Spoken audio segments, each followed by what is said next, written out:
The garage door screeched as I pulled the tarp off. 23 years of dust billowed up, catching the afternoon light streaming through the window. My son stood there, arms crossed, staring at what I'd just unveiled. "Dad," he said slowly. What is this?" I couldn't help but smile. "Happy birthday, son." He didn't move, just stood there, looking at the vintage motorcycle like I'd just shown him a pile of scrap metal, which, to be fair, I suppose it looked like to him. The paint was faded, the chrome had lost its shine decades ago, and yeah, there were a few dings here and there. But this wasn't just any bike. "It's a 1969 Triumph Bonneville," I said, running my hand along the seat. "Your grandfather's. Been in the family since before you were born." My son, Tyler, finally stepped closer.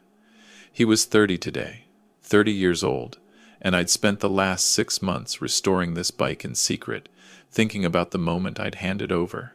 I'd imagined his face lighting up. I'd imagined him understanding what this meant. That's not what happened. "Dad, He rubbed the back of his neck, that thing he does when he's about to say something he knows I won't like. "I appreciate the thought. I really do. But I was kind of hoping for, a down payment. For the condo I've been looking at." The words hit me like a physical thing. I'd talked to him about that condo. He'd shown me pictures. It was in one of those new high-rises downtown, all glass and steel. The kind of place where you pay $50 to park your car. "A down payment," I repeated. "Yeah." He shoved his hands in his pockets. "I mean, come on. What am I supposed to do with an old motorcycle? I don't even know how to ride one of these things. And honestly, Dad, it looks like it belongs in a junkyard, not a garage." Something cold settled in my chest. Not anger, not yet. Just this hollow disappointment that made everything feel distant. "Your grandfather rode this bike across Route 66, I said quietly. "Twice. He taught me to ride on this bike when I was 16. I proposed to your mother while sitting on this seat." Tyler's girlfriend, Madison, who'd been standing by the doorway on her phone this whole time, finally looked up. "Babe, we should probably get going. We have reservations at 7. "Right." Tyler nodded, backing away from the bike like it might contaminate him. "Sorry, Dad. Rain check on dinner? Madison's parents are flying in tonight, and we're doing this whole thing." "I thought we were having dinner," I said. "The 3 of us. For your birthday." "Yeah, well, plans changed." He was already heading for the door, Madison following. "We'll do it next week or something." "And Dad, think about what I said, about helping with the down payment. That would be a real gift." They left, just like that. Walked out of my garage, out of my house, leaving me standing there with the motorcycle and the smell of old oil and disappointment. I sat down on my workbench, staring at the Bonneville. I'd spent 6 months on this. 6 months of late nights in the garage, tracking down original parts, learning how to restore a vintage engine from YouTube videos, because I wanted to do this myself. I'd replaced the carburetor, rebuilt the transmission, found original Triumph badges from a collector in Arizona who charged me $300 for 2 pieces of chrome. I'd done all of this because I remembered the stories my father told me about this bike, about freedom and adventure and the open road, about how when life got hard, you could throw a leg over the seat, start the engine, and just ride until the world made sense again. I thought Tyler would understand that. I thought he'd see past the faded paint and appreciate what this really was. Instead, he called it junkyard material. That night, I couldn't sleep. I kept thinking about Tyler's face, the way he'd looked at the motorcycle like it was an insult, like I'd failed him somehow by not just writing a check, but a part of me wondered if maybe I was being unfair. Maybe to his generation, old things really were just old. Maybe I was the one stuck in the past, trying to force sentimental value onto something that, objectively, did look pretty rough. Around 3 a.m, I went back to the garage. I sat on the motorcycle, feeling the worn leather under me, remembering the last time my father had ridden it before the dementia took his ability to balance, to remember where he was going, to remember anything at all. He'd made me promise to keep it in the family. Not for the money, he'd said, even though by then he barely knew who I was. For the story. Every scratch on that tank is a story, son. Don't forget the stories. But Tyler didn't want the stories. He wanted a condo downtown with a gym on the 4th floor and a coffee shop in the lobby.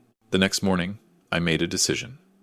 I called an old friend, Marcus, who ran a vintage motorcycle shop about 40 miles outside the city. We'd gone to high school together, and he'd helped me source some of the parts for the restoration. "Marcus," I said when he picked up, "that Bonneville I've been working on. You know anyone who might want to buy it?" There was a pause. "You're selling your dad's bike? Tyler doesn't want it." Another pause, longer this time. Marcus knew Tyler, had watched him grow up. "I see," he finally said. "Well, let me make some calls. Vintage Triumphs are hot right now, especially if it's been properly restored. You did good work on it, Robert. Might fetch a decent price." How decent? Hard to say without looking at it again, but if everything's original and running, could be anywhere from 15 to 20,000. I nearly dropped the phone. 1,000? Yeah, man. These bikes are collector's items now. The '69 Bonneville especially. If your dad kept the original title and it's been in the family this long, that adds value too. Provenance matters to collectors. $20,000. Tyler wanted me to give him $20,000 for a down payment on a condo, and he'd rejected something potentially worth that much because it looked old. "Set up a meeting," I told Marcus. "Let's see what we can get." 3 days later, I was standing in Marcus's shop with a guy named David Chen, who'd driven up from San Francisco specifically to look at the motorcycle. He was younger than I expected, maybe 40, wearing jeans and a tech company hoodie.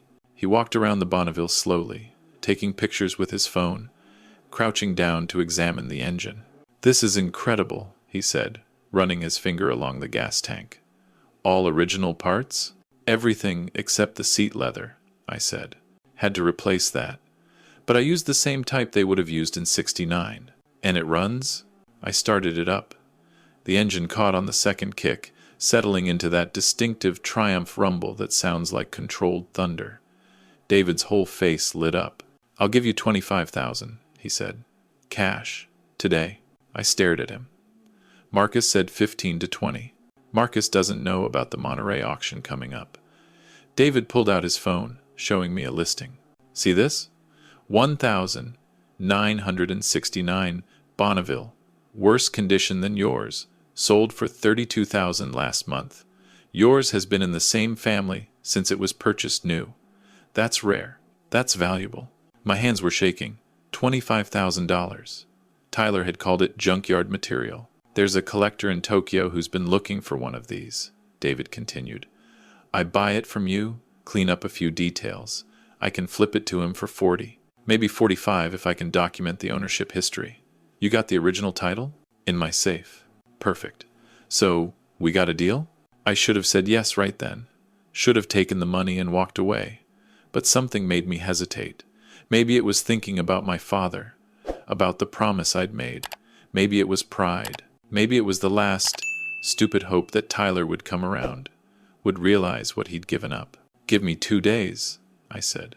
"I need to think about it." David looked disappointed but nodded. 2 days. "But Robert, someone else is going to snatch this up if you wait too long. These bikes don't stay on the market." I drove home with the Bonneville in my pickup truck, my mind racing. 25,000, potentially more. All because it was old, because it had history, because people understood value in ways Tyler apparently didn't. That evening, Tyler called. "Hey, Dad, about next week. Can we postpone?" Madison's parents extended their stay, and we're doing this whole wine country thing. "Sure," I said. "Cool. And hey, did you think more about what I said? About the down payment?" This was my moment. I could have told him right then about the motorcycle's value.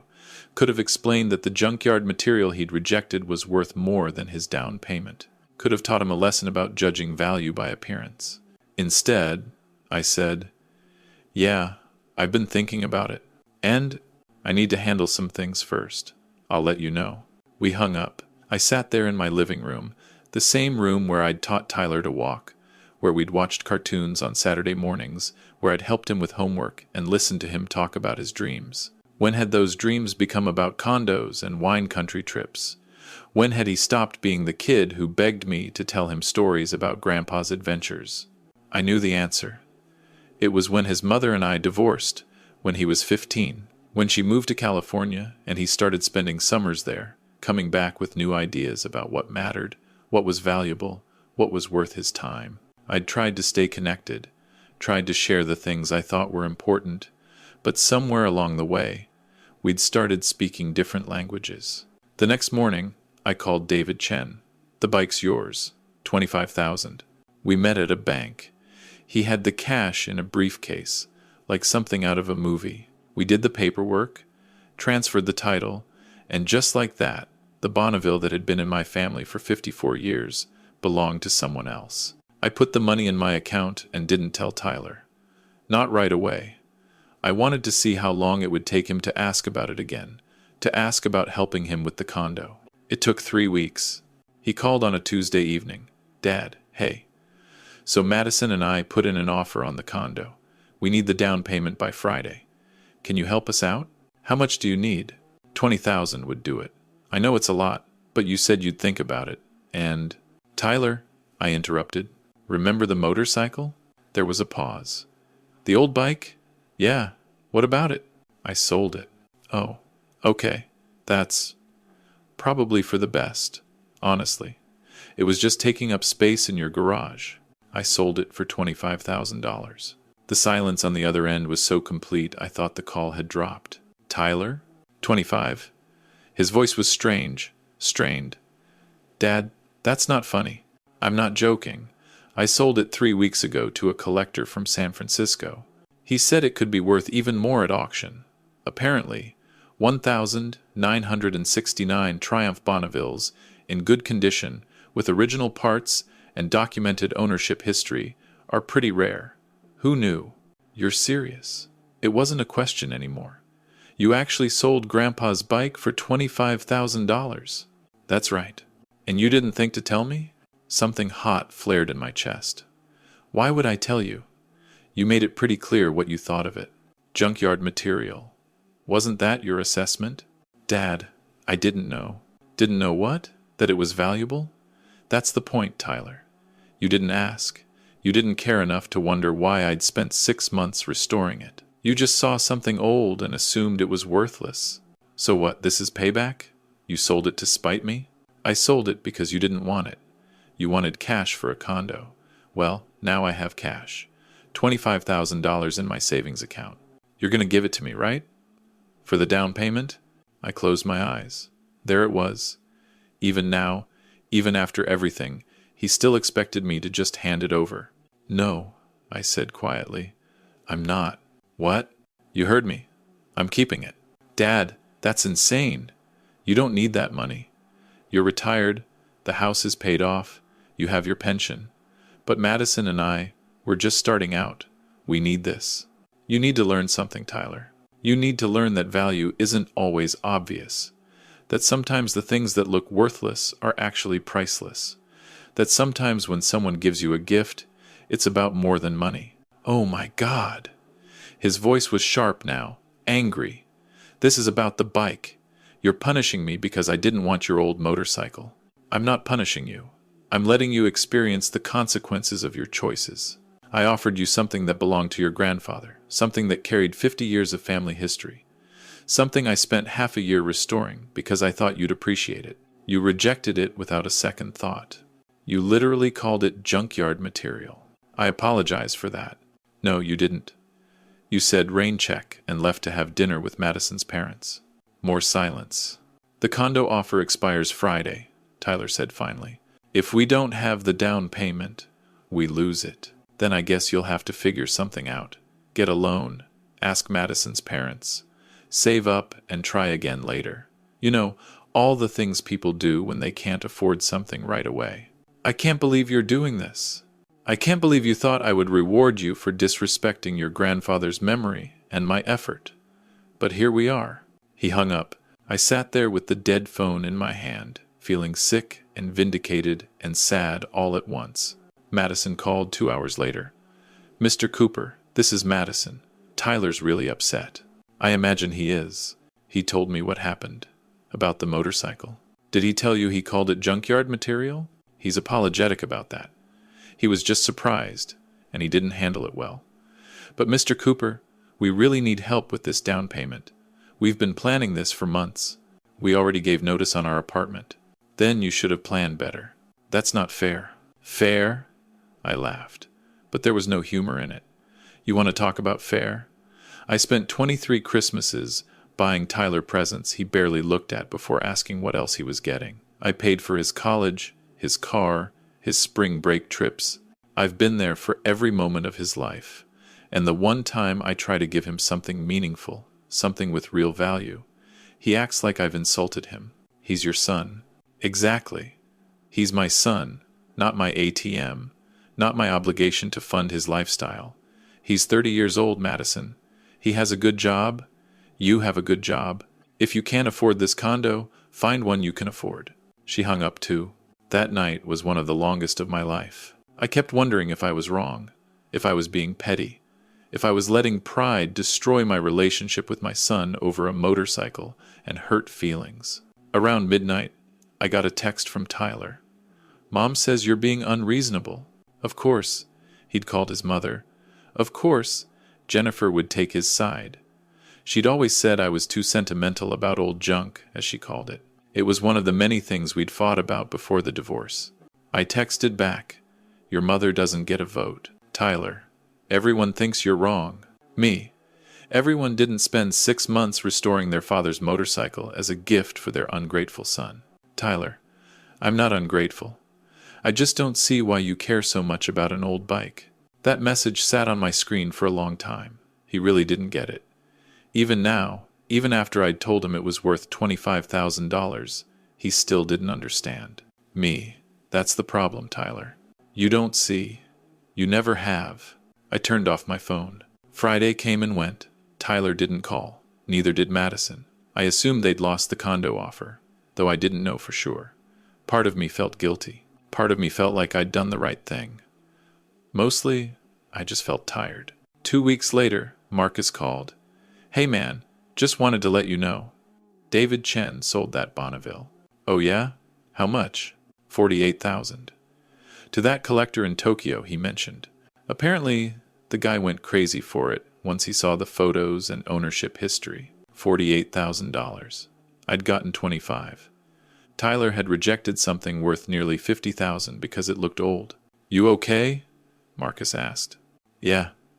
Just thinking. Tyler ever come around? No. And I don't think he will. That's rough, man. But for what it's worth, I think you did the right thing. Some lessons need to hurt to stick. Maybe. Or maybe I'd just destroyed my relationship with my son over a motorcycle and pride. Another week passed. Then Tyler showed up at my house on a Sunday morning. He looked terrible, like he hadn't slept. I opened the door, and we just stood there for a minute, not saying anything. Can I come in? He finally asked. I stepped aside. We sat in the living room, the same room where everything used to be easier. Tyler stared at his hands. We lost the condo, he said. Madison's parents lent us the money, but by the time we got it together, someone else had already made a better offer. I'm sorry to hear that. Are you? I considered the question. Yeah, actually, I am. I don't want you to fail, Tyler. I never have. Then why wouldn't you help me? Because help isn't always giving someone what they want. Sometimes it's letting them figure it out themselves. He shook his head. I talked to Marcus. He told me what David sold the bike for. 48,000. Yeah, I could have had that. If I'd just said thank you and kept it for a few months, I could have sold it myself and had enough for the down payment and then some. You could have had more than that, Tyler. You could have had the stories. You could have known your grandfather through something he loved. You could have understood why I wanted to give it to you. I get it now. Do you, or do you just get that you made a financial mistake? He looked up at me, and I saw something in his eyes that hadn't been there in years. Uncertainty. Maybe even understanding. Both, he admitted. I've been thinking a lot about what you said, about value not being obvious. And I realized that I've spent the last 15 years looking at everything through this lens of new is better, expensive is better, modern is better. Madison and I, We spend so much time and money trying to look successful that we never stop to think about what we actually have. And what do you have? I don't know anymore. He rubbed his face. I know I don't have that condo. I know I don't have my grandfather's motorcycle. I'm not sure I have you either. Something cracked in my chest. You have me, Tyler. You'll always have me. But I'm not going to be the person who enables you to keep making the same mistakes. What mistakes? Valuing the wrong things. Thinking that having the right address and the right car and the right everything is what matters. Your grandfather rode that motorcycle across the country twice on a mechanic's salary. He didn't have much money, but he had adventures. He had stories. He had a life that meant something beyond his bank account. Tyler was quiet for a long moment. Did you really restore that bike, just for me? Every bolt, every piece of chrome, every drop of oil. 6 months of my life went into making that bike run again because I thought it would mean something to you. It would have. It does.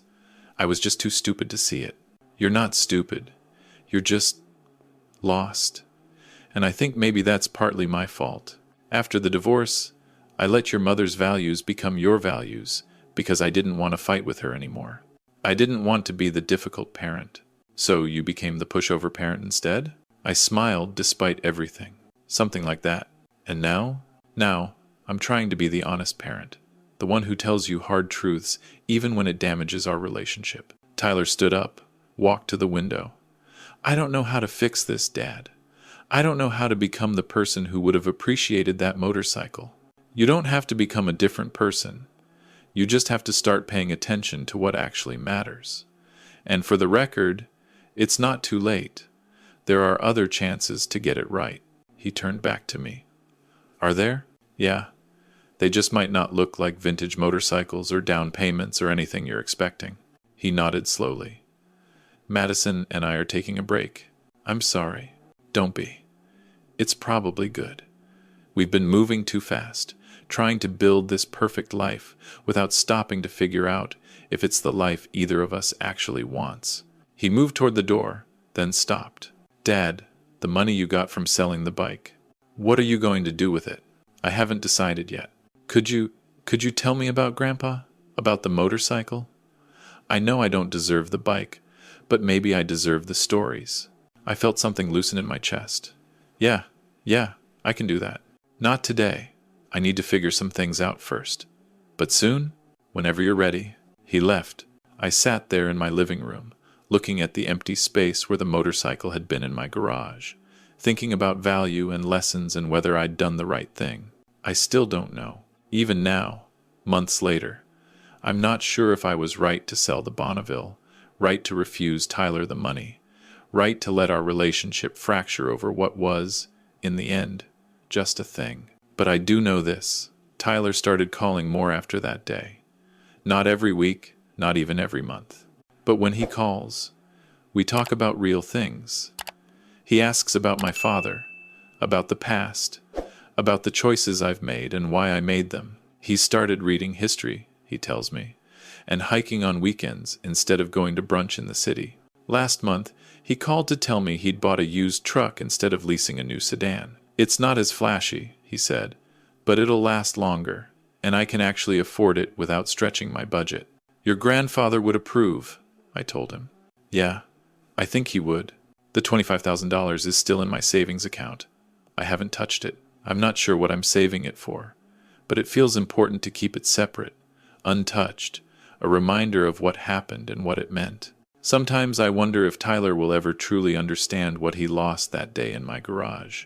If he'll ever fully grasp that the motorcycle wasn't about the money, wasn't about the down payment or the condo or any of the things he thought he needed. It was about connection, about legacy, about understanding that the most valuable things in life are often the ones that don't shine, don't impress your friends, don't photograph well for social media. They're the things that carry weight because of what they mean, not what they cost. I hope Tyler learns that lesson. I hope someday he'll have something to pass down to his own children, something that matters more than its price tag. And I hope when that day comes, his kids will see the value in it. But for now, I'm okay with where we are. We're rebuilding, slowly, carefully. And this time, I think we're building on something more solid than the need to impress each other or meet each other's expectations. We're building on honesty, on understanding that sometimes love means disappointment, and growth means pain, and value means something different to everyone. The motorcycle is in Tokyo now, sitting in some collector's private garage, probably never ridden, just admired. I hope whoever owns it knows the stories. I hope David Chen told him about the cross-country trips, about the proposal, about the family that kept it running for over half a century. But even if he doesn't know those stories, even if it's just an investment to him, that's okay too. Because the real value of that motorcycle was never in the machine itself. It was in what it taught my son when he lost it. And maybe that lesson was worth $48,000 after all.